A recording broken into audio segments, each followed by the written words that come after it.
realizing that after a whole month of offensive actions in the Zaporizhia direction, despite the loss of a huge amount of manpower and heavy equipment, and realizing that not one of the goals set was never achieved, the Kiev authorities switched all their attention to Bakhmut, gathering an army of almost 70,000 people near this city.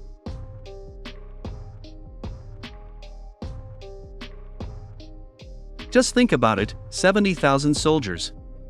And the Kiev authorities are ready to send all these soldiers to slaughter for the sake of capturing the city, which President Zelensky considered insignificant from a strategic point of view.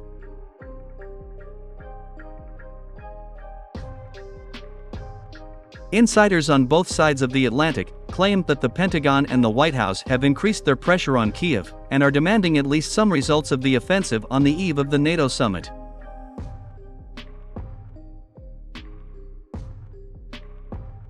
The Kiev authorities themselves are well aware that their Western patrons need positive results on the battlefield, otherwise, Ukraine risks being left not only without military assistance, but also funding, which is so necessary to maintain the destroyed military and economic infrastructure of the country.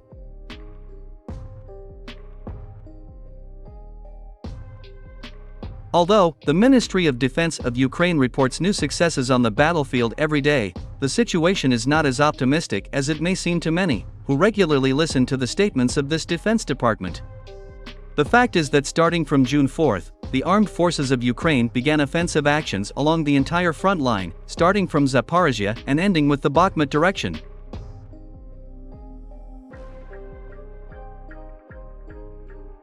And during all this time, the Ukrainian army has advanced only 2 kilometers, while losing a vast amount of both manpower and Western heavy military equipment.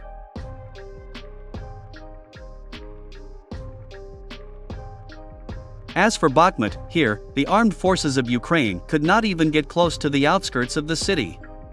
The fact is that despite the regular optimistic statements about the success of the armed forces of Ukraine by many Western media, including the Defense Ministry of Ukraine, NATO and Pentagon generals, know perfectly well what is really happening on the battlefield.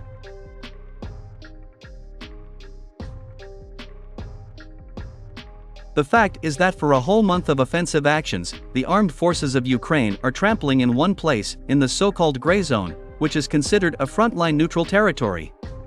It was in this gray zone that the armed forces of Ukraine advanced only 2 kilometers forward with heavy losses, unable to even reach the first defensive line of the Russian army.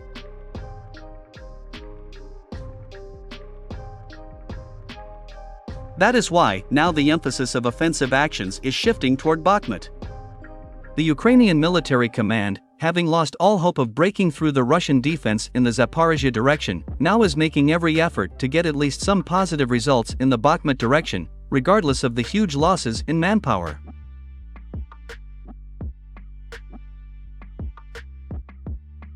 At the same time, experts note that throughout the month, the Ukrainian High Military Command refused to use the full military potential of the armed forces of Ukraine, fearing interception of the initiative by the Russians, which would allow them to seize more territories.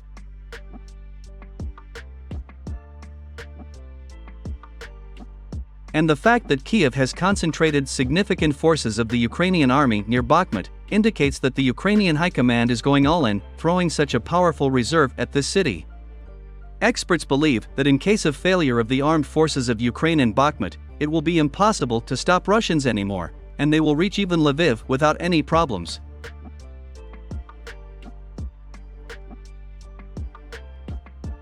At the same time, the steppe terrain around Bakhmut allows the Russians to perfectly see all the actions of the armed forces of Ukraine, which, according to analysts, significantly reduces the chances of the Ukrainian army to succeed.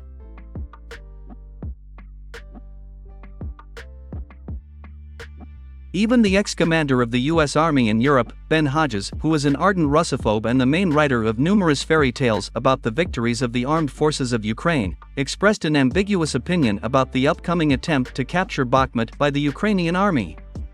In particular, he acknowledged the fact that the U.S. Army would never have gone on the offensive without having complete air superiority. At the same time, Ben Hodges said that the armed forces of Ukraine should not stop the offensive even despite heavy losses in manpower, since the Ukrainian army will certainly find an effective replacement for the lack of air superiority.